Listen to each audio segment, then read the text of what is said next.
محترم بھائیو، دوستو، عزیز بزرگوں،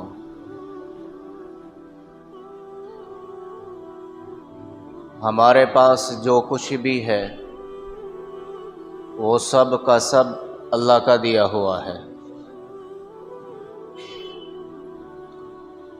جو کچھ بھی ہمارے پاس ہے وہ اللہ کا انعام اور اس کی نعمت ہے۔ اب ہمارے اوپر ذمہ داری یہ بنتی ہے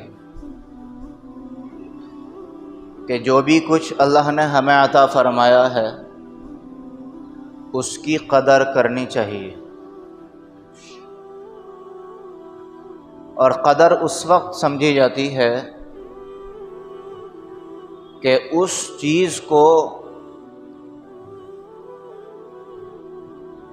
اس چیز کے ذریعے وہ کام لیا جائے جو اس کے مناسب بھی ہو، اسے نقصان بھی نہ دیتی ہو، یہ قدر کہلاتی ہے۔ مثال کے طور پر اللہ نے زندگی دی ہے۔ اب اس زندگی میں ہم کاروبار بھی کر رہے ہیں، تجارت بھی کر رہے ہیں،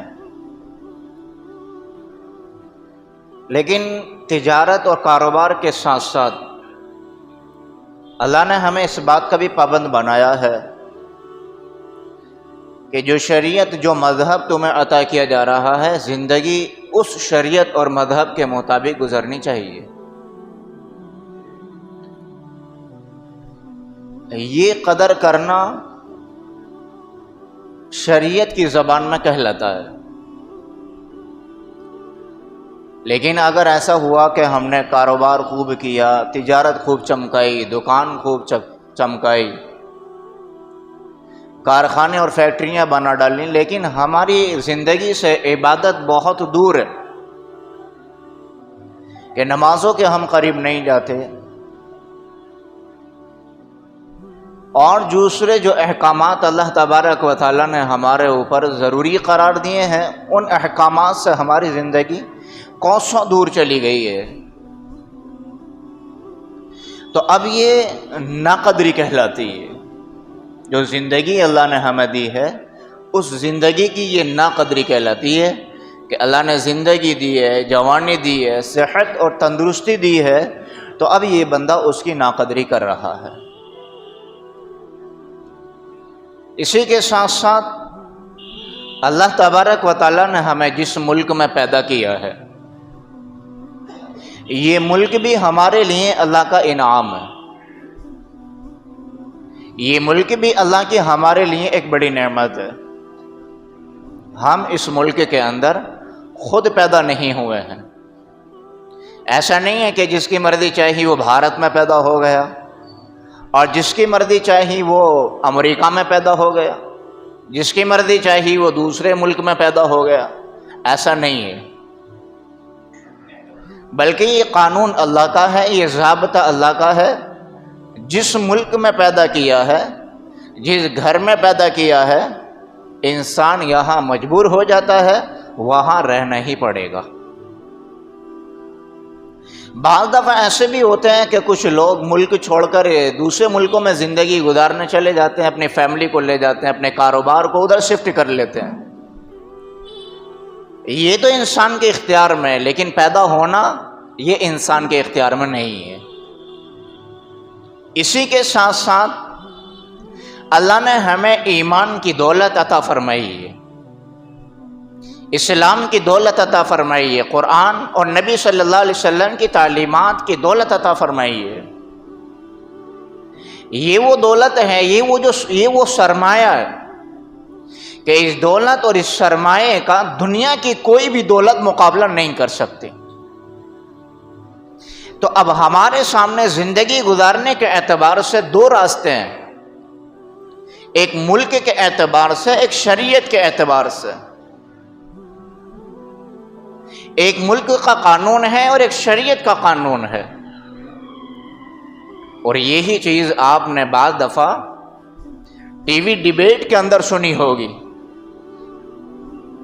سڑکوں پر پھرنے والے، انٹرویو لینے والے عوام کا، خاص طور سے سادے سودے مسلمان جن کے بدن پر سادہ سا کرتا پاجامہ ہے، داڑھی ہے، ٹوپی ہے، لیکن بیچاروں کو حقیقت یہ ہے کہ ان کو نماز تک کا صحیح سے علم نہیں ہوتا ہے.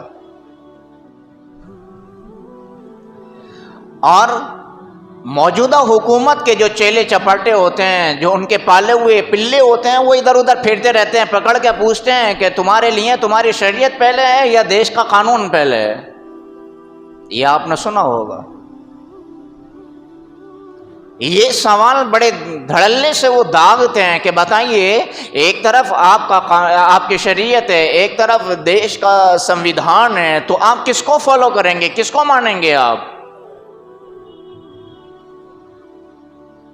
تو سادہ سودہ کوئی مسلمان ہوتا ہے تو وہ ایک دم دھڑام سے کہہ دیتا ہے، بعض دفعہ تو کہتا ہے کہ جی ہم سمویدھان کو مانیں گے، بعض دفعہ کہہ دیتا ہے کہ جی ہم شریعت کو مانیں گے. لیکن بیچارہ وہ اس بات سے غافل ہوتا ہے، اس بات کا اس کو عطا پتہ نہیں ہوتا ہے کہ جو شریعت اللہ تبارک و تعالیٰ نے ہمیں دی ہے، جو مذہب ہمیں آقا نبی صلی اللہ علیہ وسلم نے عطا فرمایا ہے، وہی مذہب ہمیں اس بات کا بھی حکم دیتا ہے کہ کوئی ایسا کام نہیں کرنا کہ جس سے تمہارے دیش کی چھوی خراب ہو. کوئی بھی ایسی حرکت نہیں کرنا کہ جس سے تمہارے ملک کے اندر، جس سے تمہارے محلے کے اندر، تمہارے گاؤں کے اندر، تمہارے شہر کے اندر، تمہارے بھارت کے اندر کوئی بھی ایسی حرکت نہیں کرنا کہ جس سے اس کی امیج خراب ہونے والی ہو. اسی کے ساتھ ساتھ یہ بھی سب کو معلوم ہے کہ ہمارے دیش کی جو اکانومی ہے وہ کتنی خراب ہوتی چلی جا رہی ہے، کہ جو نوجوان طبقہ ہے، چاہے وہ بیچارہ کتنے بھی پڑھا لکھا ہے، کاروبار نہیں ہے اس کے پاس،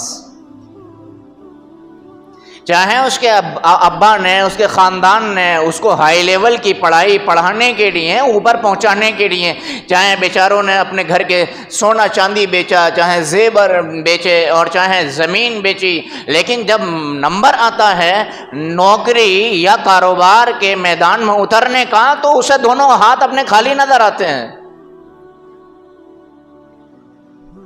اب یہاں دو چیزیں سامنے آتی ہیں. وہ آپ نے دیکھا ہوگا، نام بھی جانتے ہوں گے، مولانا محمود مدنی صاحب. وہ ایک انٹرویو دے رہے تھے، اور جس جگہ وہ انٹرویو دے رہے ہیں اس جگہ کچھ پبلک بھی بیٹھی تھی، اس میں کچھ نوجوان بھی تھے. تو جو انٹرویو لینے والا ہوتا، جب تک اس کا انٹرویو چلتا رہتا، بعد میں جو پبلک ہوتی ہے اس کو موقع دیا جاتا ہے، بھئی آپ کا اگر کوئی سوال ہے تو آپ بھی کرو.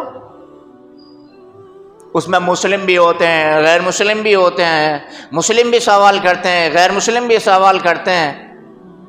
تو جب سوال اور جواب کا سیکشن شروع ہوتا ہے تو ایک نوجوان نے مائک تھمایا، اور تھامنے کے بعد میں یہ مسئلہ سامنے رکھا کہ میں پی ایچ ڈی وغیرہ کرا ہوا ہوں، اس کے علاوہ اور بھی گریجویشن کرا ہوا ہوں، اور میری بہت ہائی لیول کی پڑھائی ہے، اور میں نوکری کے لیے بالکل اویلیبل ہوں اور بالکل تیار ہوں، نوکری میری لگنی چاہیے. لیکن جب بھی میں انٹرویو روم میں جاتا ہوں تو سب سے پہلے میرا نام پوچھا جاتا ہے، اور میرا نام ہے محمد علی.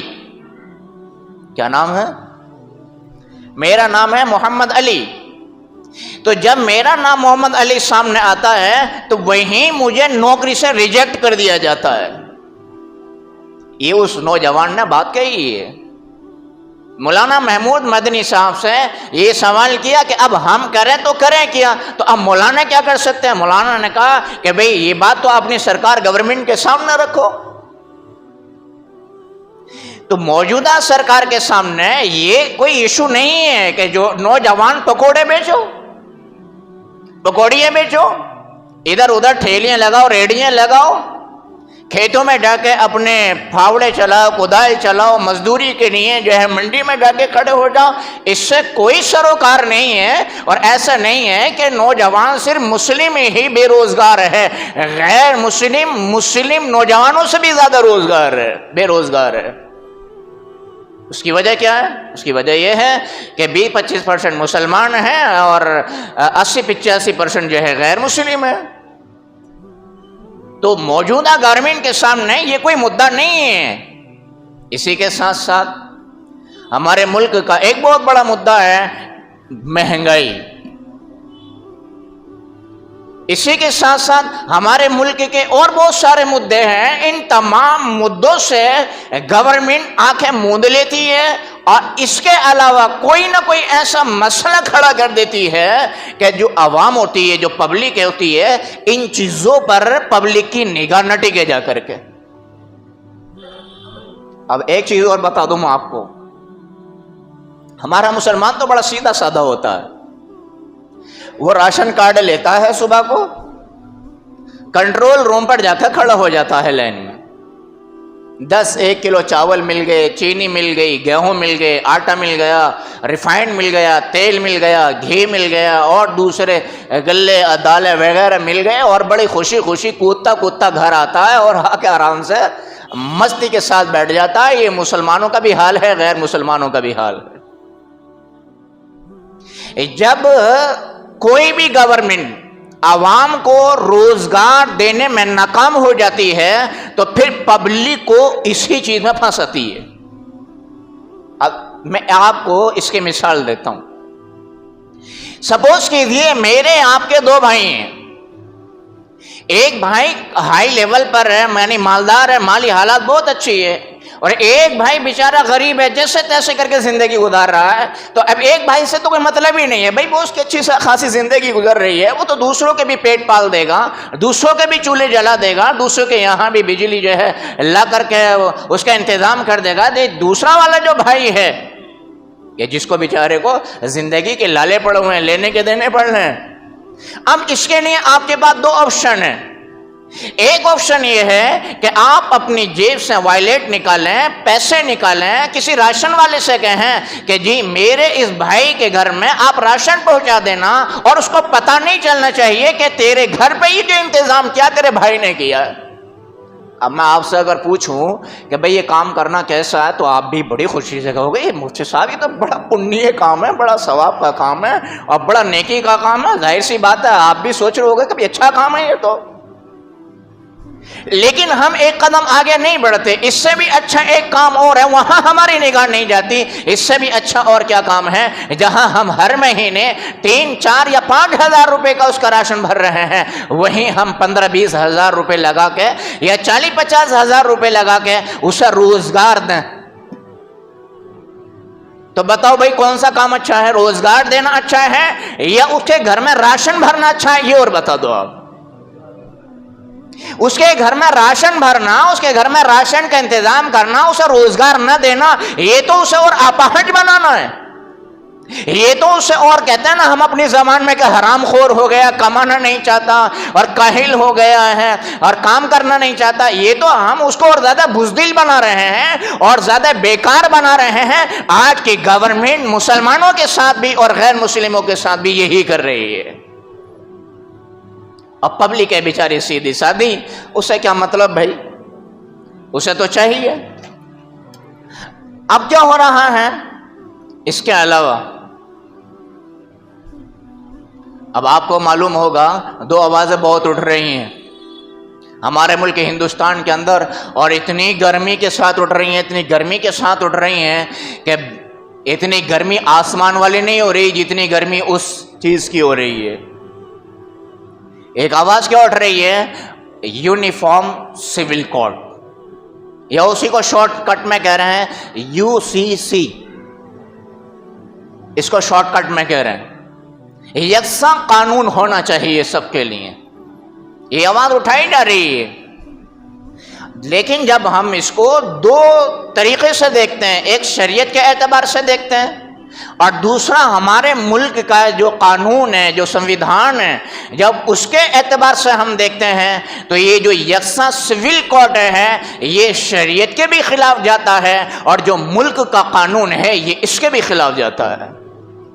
کیونکہ ہمارے مسلمان بھائیوں کو ان چیزوں کا پتہ اس وجہ سے نہیں ہوتا کہ بیچارے کو کاروبار سے فرصت نہیں, جو نوجوان ہیں ان کو جو ہے موبائل بازیوں سے فرصت نہیں ہے.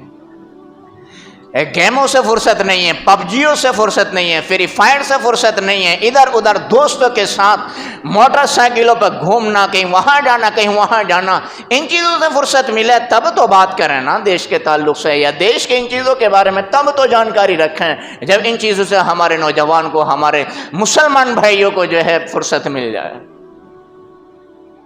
شریعت کے اعتبار سے مسلمانوں کے خلاف کیسے جا رہا ہے یہ یکساں سول کوڈ؟ مثال کے طور پر 2-3-4 مثالیں بتا دوں میں آپ کو۔ سود کا معاملہ ہے، یہاں ایک چیز اور بتا دوں میں، مسلمان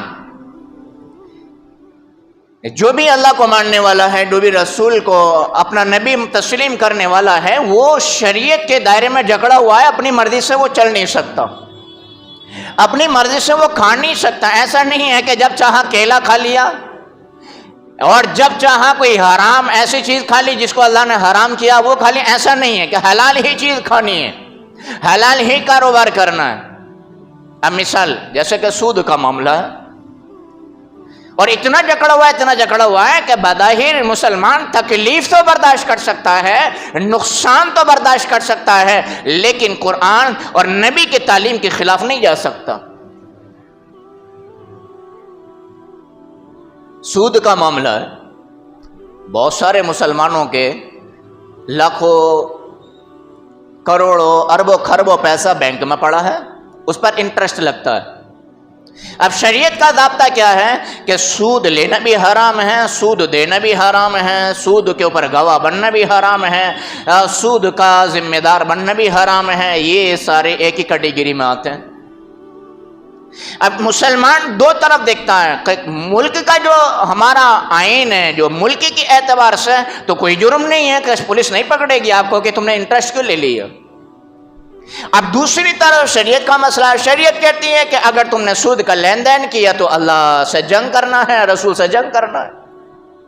تو مسلمان اتنا جو لاکھوں کا انٹرسٹ اس کے پیسوں پر لگ رہا ہے، اس کو ٹھوکر تو مار سکتا ہے لیکن اللہ اور اس کے رسول کے خلاف بغاوت نہیں کر سکتا۔ بظاہر دیکھنے میں یہ مالی نقصان لگتا ہے۔ اس کے علاوہ شراب ہے، شراب کی بہت سارے لوگ تجارت کر رہے ہیں، اور میرے پاس تو ایسی رپورٹیں تک آئی ہیں، ایسی خبریں تک آئی ہیں کہ غیر مسلم کا تو بیچارے کا کہنے کیا، مسلمان بھی شراب کا کاروبار کر رہے ہیں۔ مہاراشٹر میرے پاس فون آیا کہ اس گھر سے ہمارے یہاں لڑکی کا رشتہ آیا ہے، اور اس گھر کا ایک لڑکا، ایک نوجوان شراب کی تجارت کرتا ہے، ہم اپنی لڑکی اس گھر میں دیں یا نہ دیں، آپ ہمیں مسئلہ بتا دیجئے۔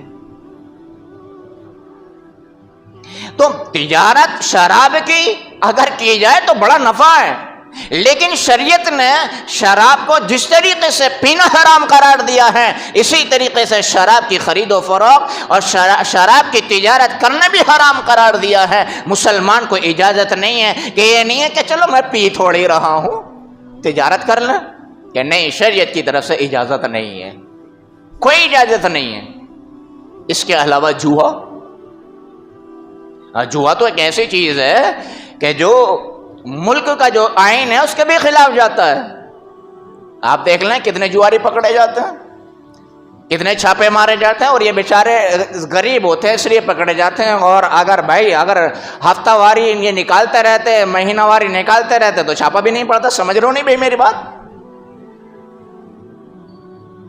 تو جوئے میں بھی بظاہر بڑا نفع دکھائی دیتا ہے کہ بھئی 1-1.5 گھنٹے کے لیے بیٹھے اور ہزاروں لاکھوں روپے جیت گئے، لیکن ایمان والے کو شریعت نے پابند بنایا کہ نہیں، جوا کھیلنا حرام ہے۔ جس طریقے سے شراب حرام ہے، جس طریقے سے سود حرام ہے، اسی طریقے سے جوا کھیلنا، کھلوانا اور کسی بھی طریقے سے اس میں شریک ہونا یہ بھی حرام ہے۔ اس کے علاوہ اب یہاں ایک روک کے میں بات بتاؤں، یہ جو سود ہے، شراب ہے اور جوا وغیرہ ہے، جب یکساں سول کوڈ آ جائے گا، یکساں قانون آ جائے گا، تو پھر یہ جو چیز ہے یہ غیر مسلم یا مسلم ان دونوں کے درمیان پھر یہ یکساں طور پر ماننا لازم ہوگی۔ یعنی کہ جب یکساں قانون آئے گا تو اس بہت سارے شریعت کے قانون ایسے ہیں کہ وہ جو یونیفارم ہیں قانون ہیں وہ شریعت کے بہت سارے ایسے قانون سے ٹکرائے گا کہ جو قرآن سے ثابت ہیں، جو نبی صلی اللہ علیہ وسلم کی تعلیم سے صراحت کے ساتھ ثابت ہیں، اور ایک مسلمان 70 سال سے سب کچھ برداشت کر رہا ہے، جانی نقصان ہوئے وہ برداشت کر رہا ہے، مالی نقصان ہوئے وہ برداشت کر رہا ہے، مسجد ڈھائی گئی، مدرسے ڈھائے گئے، ہمارے نوجوانوں کو قتل کیا گیا، اس کو ہم گھونٹ پی رہے ہیں، لیکن ایک ایمان والا کبھی بھی اپنے ایمان پر سمجھوتا نہیں کر سکتا، اپنے ضمیر اور ایمان کو نہیں بیچ سکتا۔ اسی کے ساتھ ساتھ جب یکساں قانون آئے گا تو پھر معلوم ہے کیا ہوگا؟ نکاح کا معاملہ ہے، مسلمان کو ضرورت کی بنا پر ایک سے زائد نکاح کرنے کی اجازت ہے۔ فَانكِحُوا مَا طَابَ لَكُم مِّنَ النِّسَاءِ مَثْنَىٰ وَثُلَاثَ وَرُبَاعَ، کہ بھئی آپ ایک نکاح کرو، 2 نکاح کرو، 3 کر لو، 4 کر لو، کوئی خرابی نہیں ہے، لیکن اس میں ایک شرط ہے کہ آپ کے نکاح میں پہلی ہے تو پہلی شرط تو یہ ہے کہ یہ جو پہلی والی ہے اس کو اعتماد و بھروسے میں لاؤ، اے نہیں ہے کہ لے اسے تو بیچاری کو پتہ نہیں اور دوسری طرف گوتے کھاتے پھر رہے۔ ایک چیز تو یہ ہے کہ اس کو اعتماد و بھروسے میں لانا چاہیے، ایسے اعتماد و بھروسے میں لانا چاہیے کہ یہ آپ کا ساتھ دے، اور یہ بڑی بات نہیں ہے، میں خود بتا رہا ہوں، میرے ساتھ بھی تو یہ بات ہے۔ ایک صاحب آئے کہ چلیے نکاح پڑھا دیجئے، من کے کہاں ہے نکاح؟ بھئی جامع مسجد پڑھانا ہے۔ اچھا، اب مجھے وہ کیونکہ بھیڑ لگتی ہے، عشاء کے فوراً بعد بہت زیادہ بھیڑ لگتی ہے، جاڑے کا موسم تھا، لیبر ادھر ادھر سے آتی جاتی ہے، اور پھر خرید و فروخت والے بھی نکلتے ہیں، سیر و تفریح والے بھی نکلتے ہیں، تو ایک نمبر گلی میں رش ہوتا ہے زیادہ عشاء کے بعد، مغرب کے بعد خاص طور سے۔ تو وہ 4 ویلر لے کے پیٹرول پمپ پہ میرا انتظار کر رہے تھے کہ مفتی صاحب عشاء کی نماز پڑھا کے یہاں آ جائیں گے، 4 ویلر سے لے کے ہم انہیں جامع مسجد پہنچ جائیں گے نکاح پڑھانے کے لیے۔ تو خیر میں نے ایک صاحب سے کہا کہ بھئی مجھے وہاں چھوڑ دو، انہوں نے چھوڑ دیا۔ اب جب ماروتی میں بیٹھے تو پتہ یہ چلا کہ یہ جو نکاح ہونے جا رہا ہے یہ دوسرا نکاح ہے، اور بڑا بھائی مجھے لے کے جا رہا ہے، یہاں ریسیو کرنا، وہاں ڈراپ کرنا ہے۔ تو میں نے ان سے کہا یہ جو دوسرا نکاح ہو رہا ہے پہلی بیوی ہے؟ کہ جی ہاں ہے۔ اور معلوم ہے انہوں نے کیا کہا؟ مفتی صاحب آپ حیرت کریں گے اگلی بات جو بتانے جا رہا ہوں، پہلی بیوی اپنے شوہر کی بارات میں بخوشی جا رہی ہے۔ اب آپ لوگوں میں سے بات سوچ رہے ہوں گے یار ہمیں نہیں ملی ایسی بیوی، کہ پہلی بیوی اپنے شوہر کا دوسرا نکاح کرانے کے لیے جا رہی ہے، تو کیسا اعتماد میں لیا ہوگا اس بندے نے، کیسا بھروسے میں لیا ہوگا۔ اور آج بھی تب بھی میری ملاقات ہوتی ہے، رپورٹ لیتا رہتا ہوں، کہتے ہیں الحمدللہ بڑی سکھی کے ساتھ زندگی گزر رہی ہے۔ اس کے ساتھ ساتھ ایک بات اور یاد رکھ لیں، یہ جتنے بھی ہیں مسلمانوں کے دوسرے یا تیسرے یا چوتھے نکاح پر اعتراض کرتے ہیں، جو سوشل میڈیا پہ ایکٹیو رہتے ہیں ان کو ان باتوں کا بہت اچھی طریقے سے پتہ رہتا ہے۔ تو معلوم ہے یہ جو انٹرویو لیا جاتا ہے نا دوسری تیسری بیوی کا، یہ مسلم لڑکوں سے لیا جاتا ہے، لیکن جب حقیقت کا پنہ اٹھا کر کے ہم دیکھتے ہیں تو دوسری یا تیسری کرنے کا جو ایشو ہے، دوسری یا تیسری کرنے کا جو مدعا ہے، وہ مسلمانوں میں 1% سے آگے بھی نہیں نکلتا۔ حیرت کی بات ہے، مسلمانوں میں 1% سے آگے بھی نہیں نکلتا ایک بیوی کے ہوتے ہوئے دوسری بیوی کرنا۔ اور جب غیر مسلم لوگوں کا پنہ اٹھا کر کے دیکھتے ہیں کہ ان کے یہاں دوسری اور تیسری کرنے کا مسلمانوں سے زیادہ رواج ہے، آپ کو حیرت ہوگی یہ بات سن کر۔ اور ٹارگیٹ کس کو بنا رکھا ہے؟ مسلمانوں کو بنا رکھا ہے۔ اور پھر مسلمان سیدھا سیدھا پھنستا ہے اور وہ انٹرویو لیتے ہیں کہ دوسری تیسری کیوں کر رہے ہیں بھائی، حالانکہ جو انٹرویو دے رہا ہے اس کی پہلی بھی نہیں ہوئی اور وہ دوسری تیسری پہ صفائی پیش کر رہا ہے، اس سے صحیح سے صفائی پیش نہیں کی جاتی کیونکہ شریعت کا اس کو علم نہیں ہے، وہ پھنستا ہے پھر انٹرویو دیتے ہوئے۔ پھر ہمارے مذہب پر ایکشن لیا جاتا ہے اور پھر اعتراض کیا جاتا ہے، اور حقیقت یہ ہے کہ جو انٹرویو دے رہا ہے چاہے وہ مسلمان ہی کیوں نہ ہو، اس کی ایک بھی نہیں ہوئی ہوتی صحیح سے، تو وہ دوسری تیسری کی بات کرنے لگتا ہے۔ یہ نہیں کہتا کہ بھئی ہاں ہمارے مذہب نے اجازت تو دی ہے لیکن ہمارے یہاں کرتے کہاں ہیں؟ بتاؤ اتنے بیٹھو یہاں پر ہے کسی کی دوسری؟ ہمارے محلے میں یہاں ہے کہیں کسی کی دوسری، جہاں میں رہتا ہوں وہاں ہے کہیں کسی کی دوسری، کہیں نہیں ہے. اکا دکا اگر مل گئی تو الگ بات ہے، لیکن اس سے زیادہ جو معاملہ پایا جاتا وہ غیر مسلموں میں پایا جاتا. ایک چیز اور جو مسلمانوں کو بدنام کرانے کی کوشش کی جا رہی ہے کہ بھئی آبادی پر کنٹرول کرو. کہاں پہ کنٹرول کرو؟ آبادی پر کنٹرول کرو. یہ مسلمان بچے بہت زیادہ پیدا کر رہے ہیں، مسلمانوں کو بدنام. اور آپ کہاں تک نکل چکے معلوم ہے؟ پچھلے 3-4 سال کا ریکارڈ ہے، مسلمانوں نے اتنے بچے پیدا نہیں کیے جتنے غیر مسلم لوگوں نے بچے پیدا کیے ہیں. حیرت کی بات ہے نا. اور ٹرول کس کو کیا جا رہا ہے؟ نشانہ کس کو بنایا جا رہا ہے؟ ہمیں اور آپ کو بنایا جا رہا ہے. اور میدان کی حقیقت یہ ہے کہ ایک سے زائد شادی کرنے کا جو ایشو اور ریشو پایا جاتا ہے وہ مسلمانوں سے زیادہ غیر مسلموں میں پایا جاتا ہے. اسی کے ساتھ ساتھ بچے زیادہ 3-4 سال سے مسلمان اتنے پیدا نہیں کر رہا جتنا غیر مسلم پیدا کر رہا ہے. تو بہرحال یہ جو یکساں قانون ہے یہ اس کے بھی خلاف جائے گا کہ کوئی دوسری شادی نہیں کر سکتا پہلی کے ہوتے ہوئے. تو مسلمان تو پہلے سے ہی نہیں کر رہا تھا، تو قانون آئے گا تو کہاں سے کرے گا؟ تو مسلمان اس میں کوئی مدعا نہیں ہے. لیکن یہ جو قانون ہے یہ شریعت سے جا کے ٹکرا رہا ہے. آفت تو غیر مسلموں کی ہے جو دھرنے دے رہے ہیں ہاں سول کوڈ آنا چاہیے، ہاں یکساں قانون آنا چاہیے. ان کا حال یہ ہے کہ 1-2 سے شادی کر چکے ہیں اور ایک دو سے ان کے جو ہے قانون وہ دوسرا یکساں قانون چل رہا ہے. سمجھ رہو بھائی میری بات؟ کہ ایک کو اس محلے میں رکھا ہوا ہے، ایک کو اس محلے میں رکھا ہوا ہے، اور ان 2 کے علاوہ 3-4 سے بات اور چیز چلتی ہے. اس کا سم الگ ہے اور اس کا سم الگ ہے، اس کا نام الگ رکھا ہوا، اس کا نام الگ رکھا ہوا ہے. یعنی 2 بہوؤں کو رکھا ہوا ہے اور 2-3 کو بغیر شادی کے لیونگ شپ میں رکھا ہوا ہے. اور معلوم ہے یہ جو ایک بیوی کے ساتھ ساتھ دوسری کرنا یا دوسری کے ساتھ لیونگ شپ میں رہنا یعنی بغیر شادی بیاہ کے رہنا، یہ بھی مسلمانوں سے زیادہ غیر مسلموں کو یہاں پایا جاتا. اور حیرت کی بات یہ ہے کہ بی جے پی کے جتنے بھی لیڈر ہیں ان کی اپنی تو ہے ہی نہیں، ان کی اپنی تو ہے ہی یا کسی کی ہے بھی نہیں، اپنی تو ہے ہی، اور کئیوں کے ساتھ یہ لیونگ شپ میں رہتے ہیں. حیرت کی بات ہے ایک مسلمان نیتا نے رنگے ہاتھوں پکڑا ایک بی جے پی کے نیتا کو. تو مسلمان نیتا نے کہا کہ بھائی یہ کون ہے؟ کہ آپ کی بھابھی ہے. کہ وہ دلی میں جو دکھائی تو وہ تو دوسری تھی، تو یہ کون ہے؟ کہ یہ دوسری والی بھابھی ہے. کہ ٹھیک ہے میں بتاؤں گا. تو ہاتھ جوڑے جوڑے پھرے وہ کہ نہیں بھائی میری بات یہیں تک رکھنا، کوئی بات نہیں ہے، چائے وائے پانی ہو جائے گی. تو یہ حال ہے. اور میں حقیقت بتا رہا ہوں آپ کو. اگر آپ مجھ سے پروف مانگیں تو میں پروف دے دوں گا آپ کو، لے لینا پروف.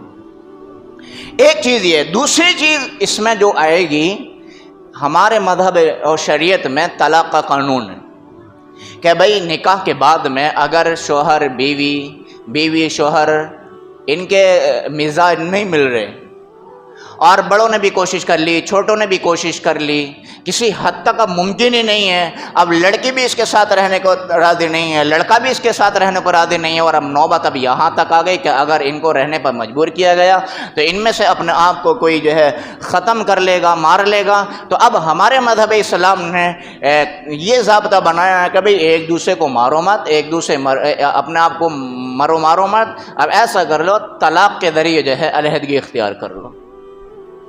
اور یہ طلاق کا اختیار قرآن نے، نبی کی تعلیم نے اور اللہ نے صرف مرد کو دیا ہے، عورت کو نہیں دیا ہے.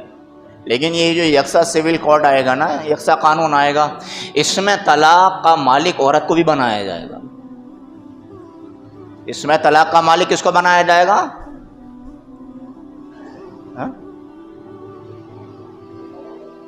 اس میں طلاق کا مالک کس کو بنایا جائے گا بھائی؟ عورت کو بھی بنایا جائے گا. یعنی کہ مرد چاہے نہ چاہے، عورت اگر چاہ رہی ہے کہ میں اسے طلاق دوں گی تو عدالت میں جا کے وہ شوہر کو طلاق دے سکتی ہیں اور شوہر اس کو روک نہیں سکتا. معلوم ہے اس میں عورت کی بھی بہت بڑی رسوائی ہے، بہت بڑی رسوائی ہے. کیوں؟ عورت طلاق لینے کے لیے عدالت جائے گی، عدالت پھر شوہر کو بھی گھسیٹے گی عدالت کے اندر ہی کہ تو بھی آ یہاں پر. پھر یہی مرد یا اس کی طرف کے لوگ جو ہے عورت کی جو ہے کمیاں بتائیں گے، عدالت میں کھڑے ہو کے، لوگوں کے سامنے، پبلک کے سامنے کھڑے ہو کے بتائیں گے، نہیں بتائیں گے؟ تو عورت کی کتنی بڑی رسوائی ہوگی۔ یہاں مذہب اسلام کا ضابطہ یہ ہے، کوئی صورت بن ہی نہیں رہی ہے ساتھ میں رہنے کی، تو بھائی دو چار سجن قسم کے لوگ، عمر رسیدہ لوگ، ادھر کے بیٹھ جاؤ، ادھر کے بیٹھ جاؤ، ایک آدھ مولوی صاحب کو بلا لو، خاموشی کے ساتھ جو ہے طلاق کر لو، پتہ ہی نہیں چلا کہ طلاق کا ایشو کیا تھا، کیوں ہوئی کیوں نہیں ہوئی۔ اور اگر عدالت میں گھسیٹا جائے گا تو اس کے لیے پھر ڈیبیٹ بھی ہوں گی، اس کے لیے ایک بڑی بڑی قانونی کارروائی بھی ہوں گی، سالوں تک جو ہے مقدمے چلیں گے، کہیں ادھر سے مقدمے، کہیں ادھر سے مقدمے۔ عورت کی زندگی جہنم بنے گی نہیں بنے گی؟ اور ظاہر سی بات ہے وہ عورت جو شوہر سے یہ کہہ رہی ہے کہ میں تجھ سے طلاق دیتی ہوں، تجھے طلاق دیتی ہوں اور میں تیرے ساتھ نہیں رہنا چاہتی، تو پھر یہ عدالت میں نکلنے کے بعد اس شوہر کے ساتھ زندگی گزار سکتی ہے؟ یہ اس شوہر کے گھر میں رہ سکتی ہے؟ نہیں رہ سکتی، اس کے گھر والے بھی نہیں چھوڑیں گے، پھر یہ جا کر رہے گی اپنے میکے میں۔ اور میکے کا حال یہ ہے کہ جو بوڑھے ماں باپ بیچارے پڑے ہوئے ہیں، اس کے بھائیوں سے وہی نہیں پالے جا رہے، تو یہ کیسے پل جائے گی وہاں پر جا کر کے؟ بوڑھے ماں باپ اپنی اولاد کے لیے بوجھ بنے ہوئے تھے، ایک یہ جا کے بیٹھ گئی، تو ایک تو ماں باپ کی ناقدری تھی، پھر اس کی بھی ناقدری، پھر ادھر بھی ناقدری، ادھر بھی ناقدری۔ عورت وہاں پہنچ جائے گی جہاں 1400 سال پہلے آقا نبی علیہ السلام کے آنے سے پہلے اور اسلام لانے سے پہلے عورت جہاں کھڑی تھی، یہ یکساں سول کوڈ آنے کے بعد عورت اسی زمانے میں پہنچ جائے گی اور اسی نوبت پر پہنچ جائے گی کہ جو ناقدری اسلام آنے سے پہلے ہو رہی تھی عورت کی، پھر وہی ناقدری عورت کی شروع ہو جائے گی۔ اسی کے ساتھ ساتھ جب یہ یکساں قانون آئے گا نا، تو وراثت کو جو مسئلہ ہے ہمارا، اس سے بھی ٹکرائے گا جا کے۔ وراثت کا مسئلہ کیا ہے؟ وراثت کا مسئلہ یہ ہے کہ بھئی ایک بھائی تھا، یعنی ایک لڑکا تھا، ایک لڑکی تھی، ابا کا انتقال ہو گیا، ابا نے 3 روپے چھوڑے، تو لڑکے کو 2 روپے ملیں گے اور لڑکی کو 1 روپیہ ملے گا، یہ شریعت کا مسئلہ ہے۔ تو اب یہاں پر بھی جو غیر ہے نا، یہ اعتراض کرتے ہیں کہ تمہارے یہاں عورت کو پورا حق نہیں دیا جاتا۔ بھائی کیوں نہیں دیا جاتا؟ کہ تمہارے یہاں وراثت میں لڑکی کو آدھا حق ملتا ہے، لیکن حقیقت کا جو پردہ وہ نہیں اڑتا کسی سے بھی۔ حقیقت کیا ہے کہ بھئی دیکھو، ہمارے یہاں شریعت میں، ہمارے یہاں مذہب میں کمانے کا جو حکم شریعت نے دیا ہے، وہ خرچہ کرنے کا جو حکم دیا، وہ عورت کو نہیں دیا، وہ مرد کو دیا ہے۔ اگر آپ کسی سے نکاح کرتے ہیں تو آپ کے اوپر ذمہ ہے، لازم ہے کہ عورت کو رہنے کے لیے گھر دیں، آپ کے اوپر لازم ہے کہ آپ عورت کو پہننے کے لیے کپڑا دیں، آپ کے اوپر لازم ہے کہ آپ عورت کو مہر دیں، آپ کے اوپر لازم ہے کہ آپ عورت کو کھانے کے لیے کھانا دیں۔ عورت کے اوپر لازم نہیں ہے کچھ بھی کہ وہ مرد کو کھانا دے گی، وہ بیمار ہو جائے تو دوا دارو کرائے گی، اس کو کپڑا دے گی، اس کو گھر دے گی۔ یعنی جتنے بھی خرچے ہیں وہ کس کے سر ہیں؟ مرد کے ذمہ ہے۔ عورت سے تو یہ کہا گیا تو رانی بن کے گھر میں بیٹھ، اور وہ مرد سے اپنے خرچے کا مطالبہ کر کہ مجھے اتنا خرچہ چاہیے، اپنے کپڑوں کا مطالبہ کر کہ مجھے اتنا کپڑا چاہیے، اپنی خوراک کا مطالبہ کر کہ مجھے اتنی خوراک چاہیے، مجھے ایسا گھر چاہیے۔ اور شوہر کے اوپر یہ چیز ضروری ہے کہ اپنی عورت کی، اپنی بیوی کی ان ضروریات کو پورا کرے۔ تو جب سارے خرچے مرد کے ذمہ ہیں تو مرد کو زیادہ ملنا چاہیے نہ ملنا چاہیے؟ عورت کو آدھا دے کر کے بھی بہت کچھ دے دیا۔ اور بھیا جو تم اعتراض کرتے ہو نا، تمہارے یہاں تو وراثت چلتی بھی نہیں ہے، تمہارے یہاں تو وراثت کا وجود ہی نہیں ہے، تمہارے یہاں تو آدھی بھی نہیں دی جاتی۔ تمہارے یہاں تو یہ ہے کہ بھئی دام دے دیا، جو دے دیا سو دے دیا۔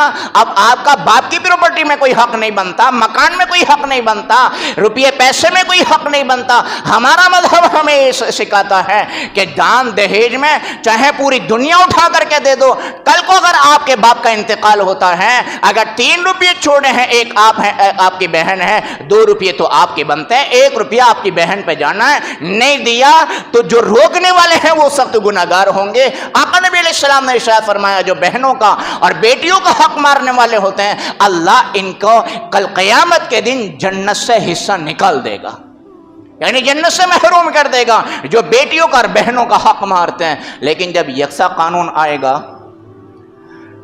جب یکساں قانون آئے گا تو اب مرد کو یعنی بھائی کو مجبور کیا جائے گا کہ جتنا تو لے گا اتنا اپنی بہن کو دینا پڑے گا، یعنی یہ والا قانون بھی شریعت سے جا کر کے ٹکرائے گا۔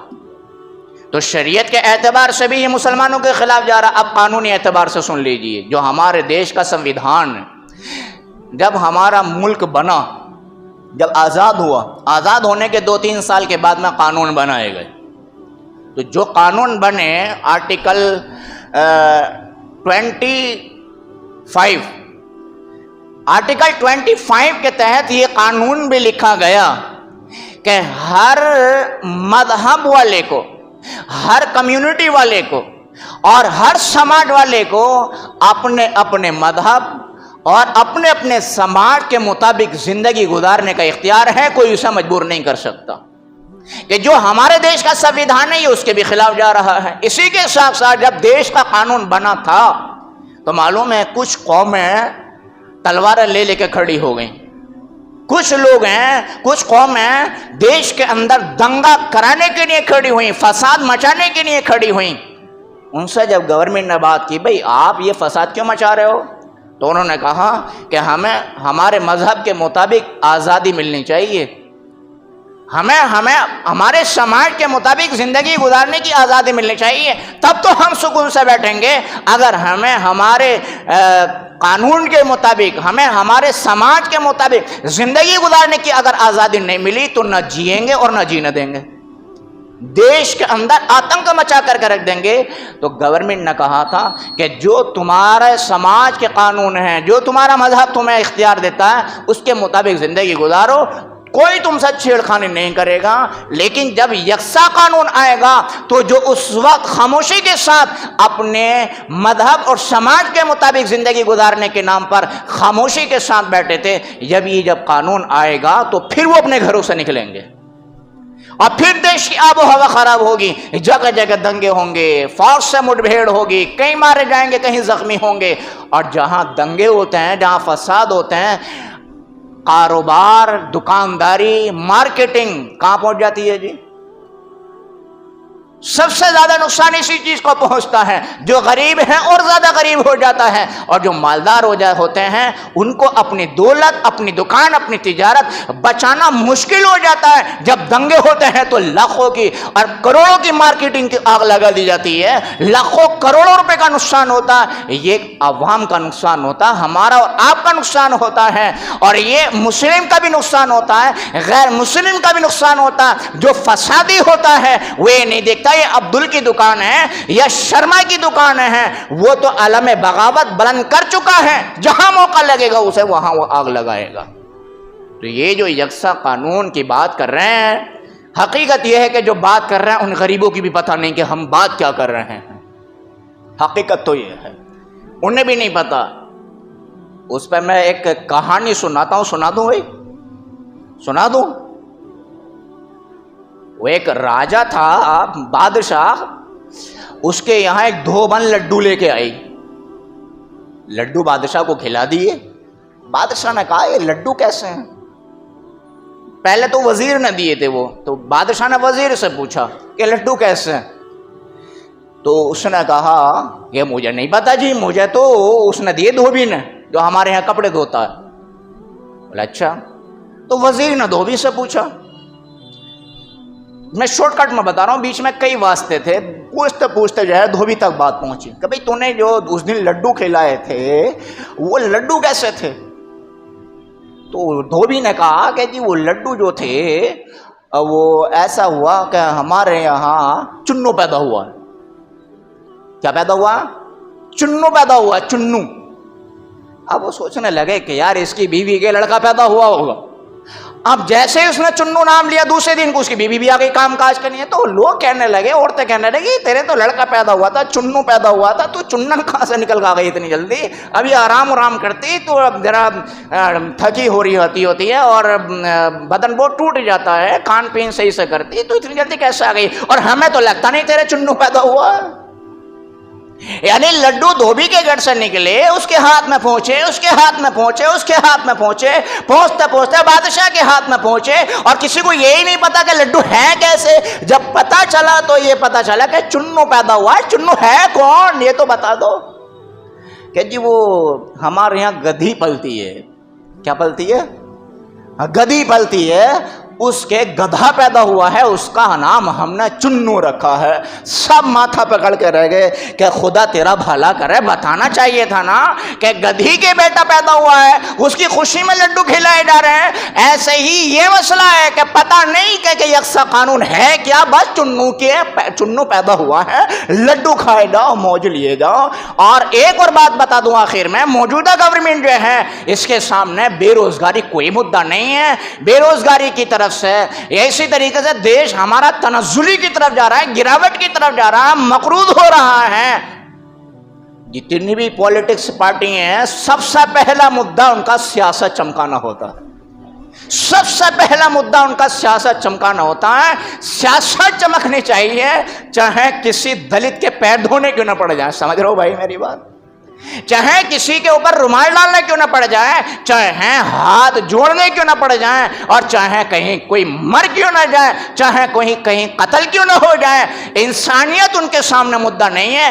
انسانیت اگر مدعا ہوتی تو ابھی آپ کو معلوم ہوگا ایم پی کے اندر ایک بی جے پی کے نیتا نے ایک آدیواسی کے چہرے پر کھڑے ہو کر کھلے عام پیشاب کیا ہے، اور پھر اس کو گرفتار کیا۔ میاں ایسا چلنا ہے سینہ تان کے جیسے کہ گولڈ میڈل لینے کے لیے جا رہا ہو، اور اگر ہوتا وہی مسلمان تو کالا کپڑا پہنایا جاتا اسے، ہاتھوں میں ہتھکڑیاں ہوتی، اور پیڑی رات میں اتنی خاطر ہو جاتی کہ بیچارہ سہارے کے بغیر چل بھی نہیں سکتا تھا۔ بتاؤ ہوتا کہ نہیں ہوتا ایسا؟